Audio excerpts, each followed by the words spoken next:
Now this morning on Rising from the Hill, which I tend to watch, I enjoy their show.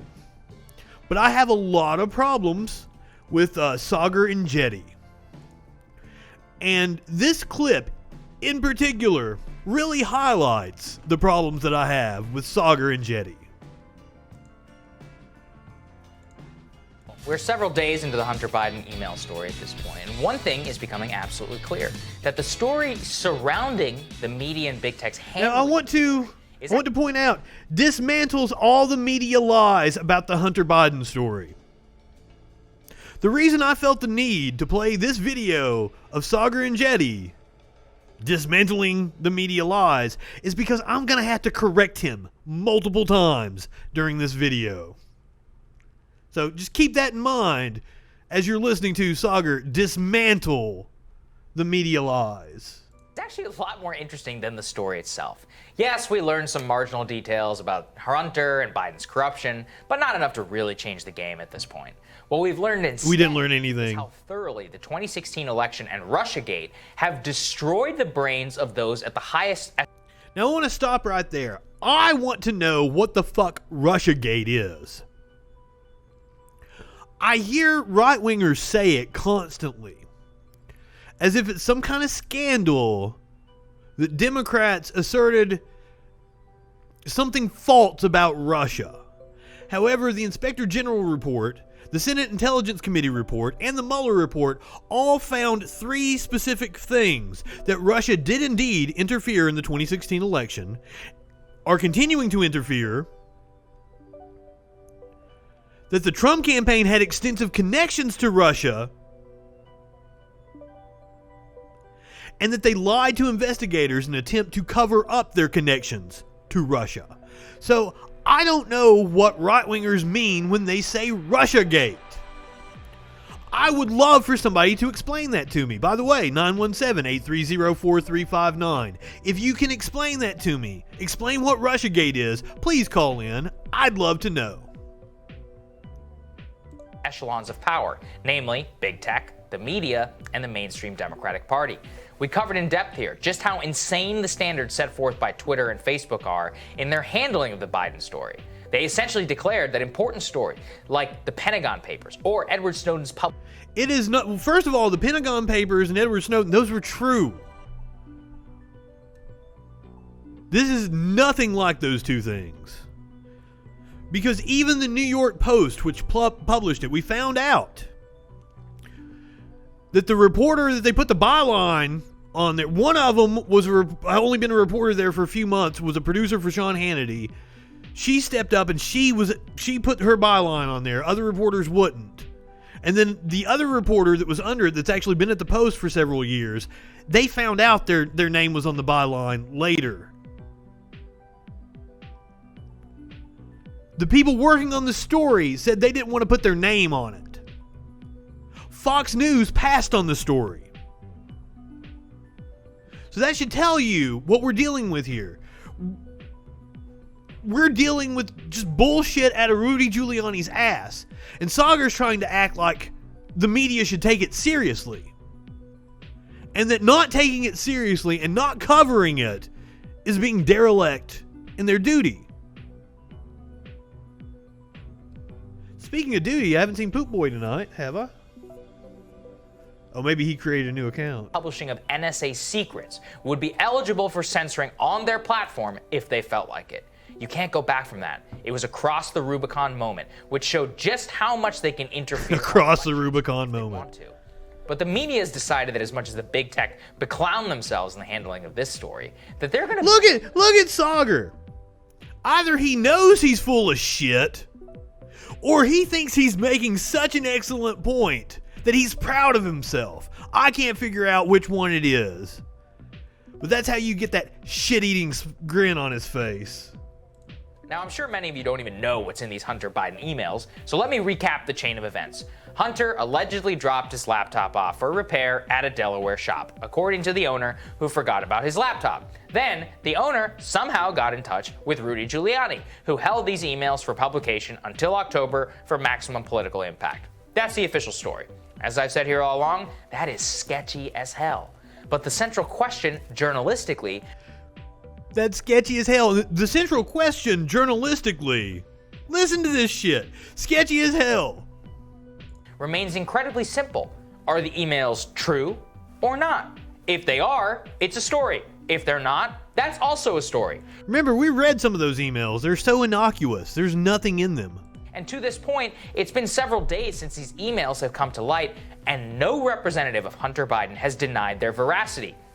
The Joe Biden campaign has not denied their veracity. Now, I said it to other people the other day. I'll say it again. The Hunter Biden, Joe Biden, they shouldn't acknowledge that. This story is what's called a red herring in logic. They want you to argue about the veracity of the story so that they can get you off topic. The campaign should not respond to this because it's bullshit. And responding to it gives it credibility. Saagar knows this. That's why he's playing the game he's playing, because this dude, he's got motives. He wants to act like he's anti-corporatist, and hey, some of the shit that he says in that vein appeals to me. He's got an agenda. And Fox News has confirmed at least one of the emails by speaking to one of the people involved on the email chain. So, what does that lead you to conclude? And yet, not one they confirmed one email organization has sought to do this yet. Instead, they've resorted to exactly right. We'll just give it more life. News organizations to try and smear the emails themselves instead of report on their substance. The New York Times' first story about the emails. It's not about the substance. There is no substance to the emails. They are bullshit. We read them. Dude, I don't know what's been up with him. He's right there on the couch. He heard me say that. I don't know. Maybe we'll get an appearance from Smokey here in a second. Emails wasn't about the emails. It was about Joe Biden's reaction. It was about how people inside the New York Post had doubts about publishing the emails themselves because of the So what does that tell you about the veracity of the emails? That's the story here, Saagar. Like, this is just so absurd that it got laundered into the mainstream like this. And this is a fucking tactic of the right wing. Sketchy chain of custody around them. And look again, I agree these things are sketchy. If someone brought them to me, I would have done a lot more to work to authenticate them before publishing them in the first place. But now that they are out there, it actually makes our tasks as journalists much easier. Ask the Biden campaign and Hunter Biden. If they're not true, they can provide. Well, I want to know.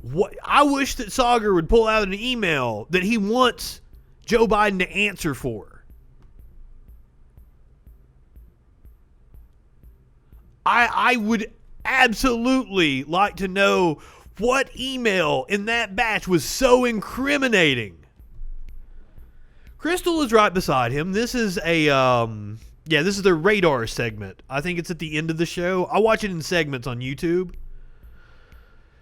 So they each have like their own editorial section. So this is Saagar's editorial. Crystal gets her own. I think they rotate back and forth. Provide evidence, and then we can all make fun of the New York Post, of Rudy Giuliani, and of Steve Bannon for having a harebrained scheme to blow up in their face. Except, as I mentioned, people have asked the Biden campaign and Hunter, and there hasn't been any response yet. The only response to date from the Biden campaign has been... Yeah, their emails. Yet again, another fucking email scandal. But what did we learn about Ivanka? What did we learn about Jared? They were using unsecure emails. But hey, pointing out right-wing hypocrisy does you no good. They are fucking morons, and they do not care. I know it's fun for us to do it and to mock them, but they literally are shameless. Been that a purported meeting alleged in a Hunter Biden email surrounding his employment with a Ukrainian energy company was never on Biden's official schedule. But they did not rule out that such a meeting has taken place. So the central claim in the emails themselves is not denied by Joe Biden, and it is not denied by Hunter. Even if the meeting did take place, what does that prove, Saagar? Hunter Biden. To the extent that Biden has been asked about this story, here's what happened. He got angry at a reporter for a totally fair question and refused to answer. And Mr. Biden, what is your response to the New York Post story about your son, sir? I know you'd ask it. I have no response. It's another smear campaign.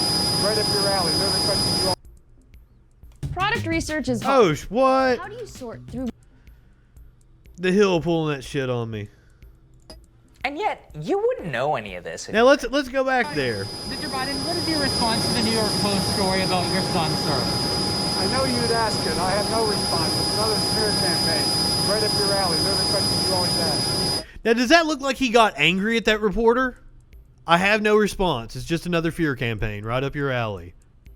As calm as he could be. What the hell is wrong with these people? And yet, you wouldn't know any of this if you read mainstream sources. All you would know is that people inside the New York Post had some reservations about publishing the story. Okay, I mean, that's fine. People inside newsrooms should always have reservations. But now that the emails have been published for several days, and the Biden campaign hasn't denied a single one of them, We looked at them. shouldn't we all admit that they're true and move on to explaining why or why No. not they're important? No. Instead, Dude, media- yes. Explain why they are important, Saagar. Please. Tell me what email specifically you have a problem with and you want Joe Biden to prove. I would love to know why this is important. Why you devoted 14 fucking minutes on your show to talk about this with all that is going on in the world. Similar vein that Fox News news division had passed on reporting the emails first provided by Rudy Giuliani over credibility concerns. Again, the implication is the same, that the sketchy chain of events was so bad, even Fox News passed on it. And actually, I think the story looks good for Fox, but it raises the same question that I keep posing to you. So even that, him saying that it looks good on Fox, that they passed on a sketchy story, he's acknowledging that it's sketchy and then wondering why people aren't taking it seriously. Explain this to me, somebody, please. Had reservations. But now that they are out there, are they true or not? Nobody in the mainstream media seems interested in pursuing an answer to this question, because I think we all know the answer. Please go read the emails that have been released. Would quash this thing the moment it was published and prove that they are fake, then you're out of your mind. And it leaves us with the last excuse that the mainstream media knows exceptionally well to push when times are especially tough. You guessed it, it was Russia. This is the biggest whopper of them all. CNN, of course, led the charge, reporting, quote, U.S. authorities investigating if recently published emails are tied to Russian disinformation effort targeting Biden. Before USA Today and a host of other papers, they then reported, based on one source within the intelligence community, that, quote, federal authorities are investigating whether the material supplied to the Post by Rudy Giuliani is part of a smoke bomb of disinformation pushed by Russia. Set off, of course, a frenzy by Democratic officials like Adam Schiff and congressmen and the media talking heads, pointing to the obvious that this all It is to right-wingers. Disinformation, right? And just like Because that favors them. Switched based off this single anonymous report, and it reached the highest levels of television news when Margaret Brennan parroted the talking points of CBS's Face the Nation over the weekend. And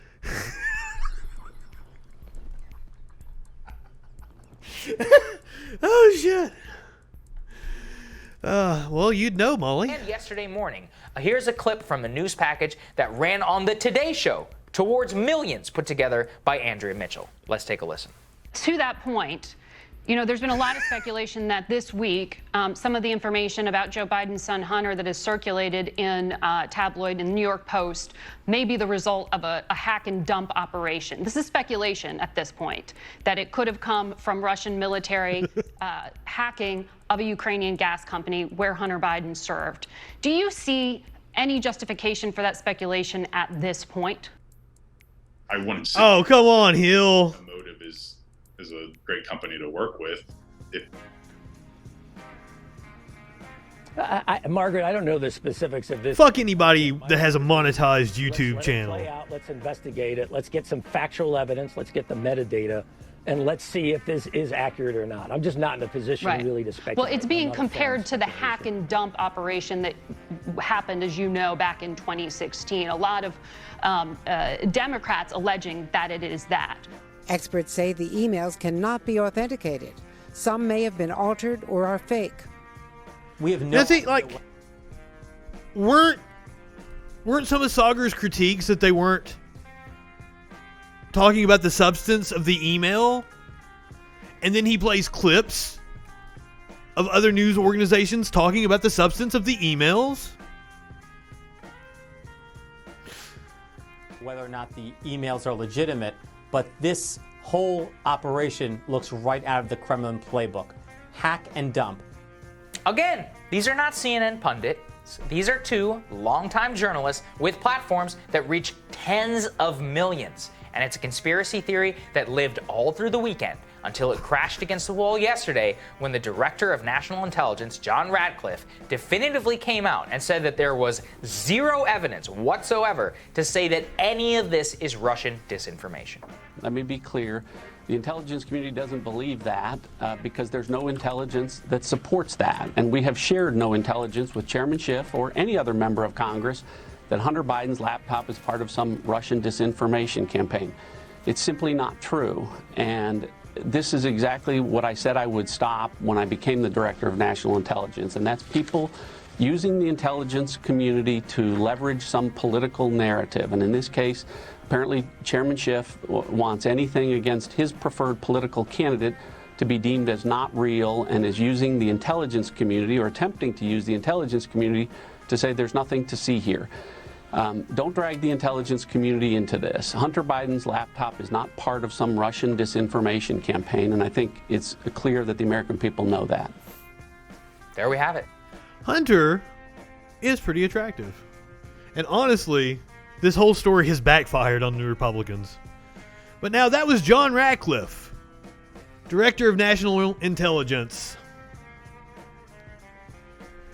who is not a lifelong intelligence agent, who is an American politician and attorney, who the first time he was nominated to be Director of National Intelligence, he had to withdraw after Republican senators raised concerns about him, and former intelligence officials said he might politicize intelligence.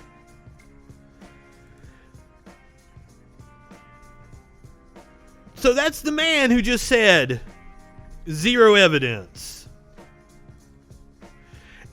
And that is the reason why Saagar says the whole thing what ran up against a wall?